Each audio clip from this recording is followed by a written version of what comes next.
Em relação à razoabilidade e à proporcionalidade.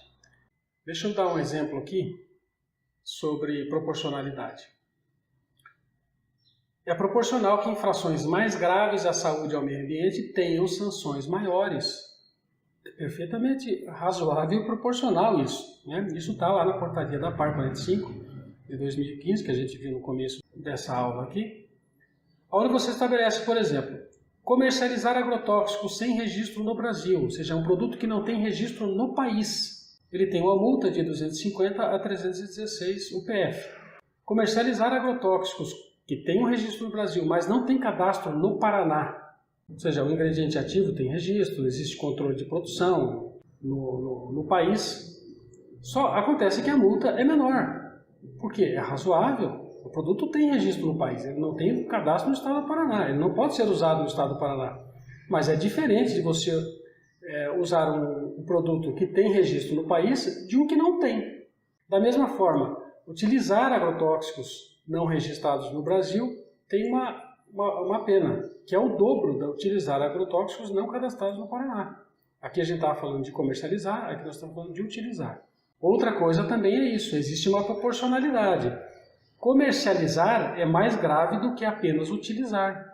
Porque quando você utiliza, a quantidade que você utiliza é muito menor do que a quantidade que você comercializa. Então, quando você comercializa, você pode comercializar para diversas pessoas que vão, é razoável inferir que essas pessoas vão utilizar esses agrotóxicos. Então, é uma infração mais grave e, por ser uma infração mais grave, a multa é maior. Em relação ao princípio da motivação, os atos administrativos eles deverão ser motivados com indicação dos fatos e dos fundamentos jurídicos.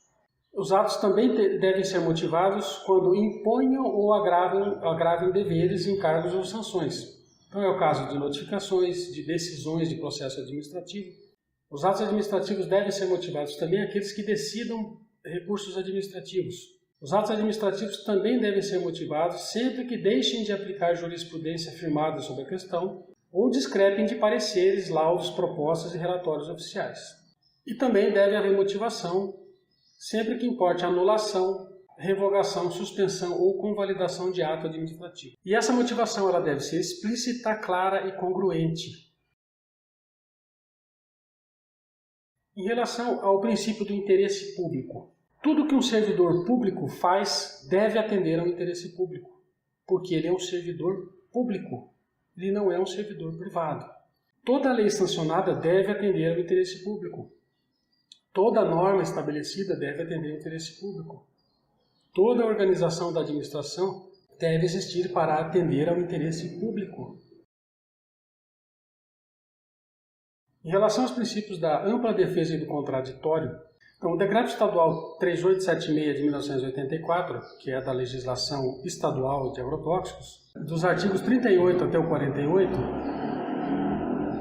eles tratam aqui do processo administrativo, da defesa, da instrução do processo, da sentença e do recurso. Aqui ele estabelece o autuado ou o seu representante legal poderão ter vistas do processo, a defesa poderá ser interposta no prazo de 10 dias a contar da data do recebimento do auto de infração, ou seja, já está dando ampla defesa ao administrado.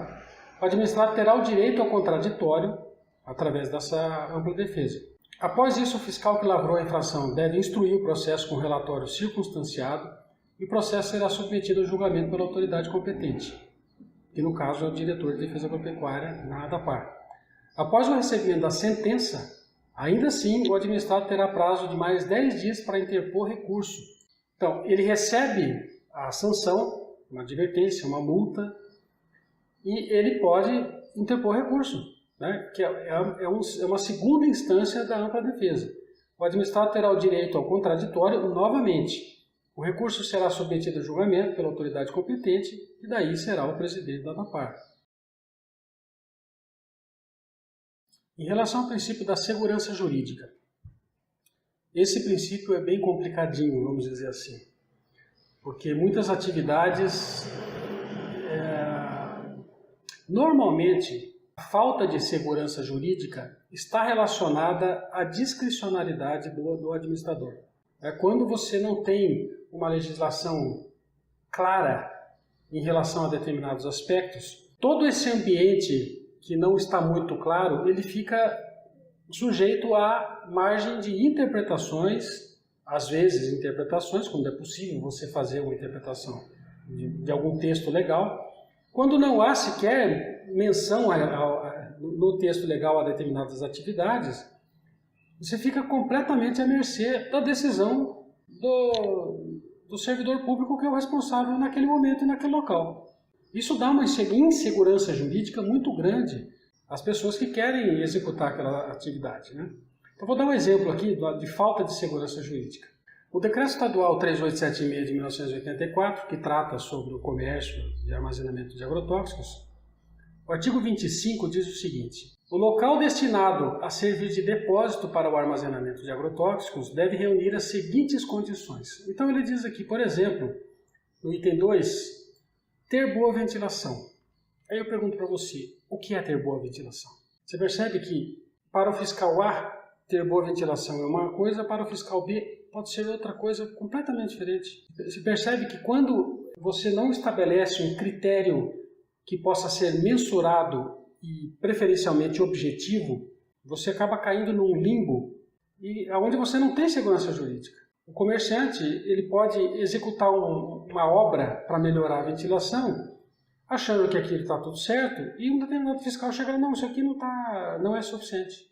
Quer dizer, como é que ele vai saber? Como é que ele pode seguir uma norma que vai ser exigida dele se essa norma não está claramente definida? O item 3 diz o seguinte: o local destinado a servir de depósito, ou seja, o depósito de agrotóxicos ou o armazém de agrotóxicos, deve estar situado o mais longe possível de habitações. Aí eu pergunto para você, o que é o mais longe possível? E aí, para suprir esse caráter genérico, muito genérico, dessas afirmações da legislação, a Secretaria do Meio Ambiente publicou essa resolução 028 em 2016, onde ela estabelece alguma coisa em relação à distância. O artigo 10 dessa resolução diz o seguinte: as distâncias de afastamento das armazenadoras de produtos agrotóxicos devem atender aos critérios abaixo definidos em função do seu porte. Se ele tiver um porte pequeno, e tem a definição do que é um porte pequeno, médio, grande e excepcional, a distância medida entre a parede mais próxima dos locais de reunião de público e a edificação de produtos vai ser de 15 metros para porte pequeno, 40 metros para porte médio, 75 metros para porte grande e 100 metros para porte excepcional. Então você não pode ter, por exemplo, um depósito de agrotóxico de porte grande a menos de 75 metros de um mercado. Então isso aqui meio que estabelece o que é estar situado o mais longe possível. Tá? Você tem um critério objetivo. Você pode até não concordar com esse critério, o critério pode até não ser bom. Tudo bem, mas é menos pior do que deixar completamente aberto. E aí, continuando nessa questão de distâncias, também existe a norma de procedimento técnico 027, que foi feita pelo Corpo de Bombeiros, que ela também estabelece alguma coisa em relação a distâncias. No subitem 713, os armazéns de defensivos agrícolas deverão ser instalados apenas nas áreas rurais ou em zonas industriais. Então, já estabeleceu uma outra coisa aqui, exceto indústria de produtos alimentícios. Então, se for zona industrial que tenha produtos alimentícios, não pode estar junto ali. E distantes de áreas residenciais. Agora, distante quanto? Perceba que aqui ele já não coloca um número. Ele já não estabelece um critério objetivo. Está distante de área residencial. Mas o que é estar distante de áreas residenciais? Observe que eles não estabelecem aqui valores, né, de distâncias. Mas aí você tem que, o único documento onde você tem alguma distância vai ser essa resolução estadual da SEMA 028/2016. Né? Mas ele estabelece aqui que os armazéns de agrotóxicos deverão, observe o verbo no imperativo, deverão ser instalados apenas nas áreas rurais ou em zonas industriais. Ou é em área rural ou é em zona industrial, jamais em área residencial.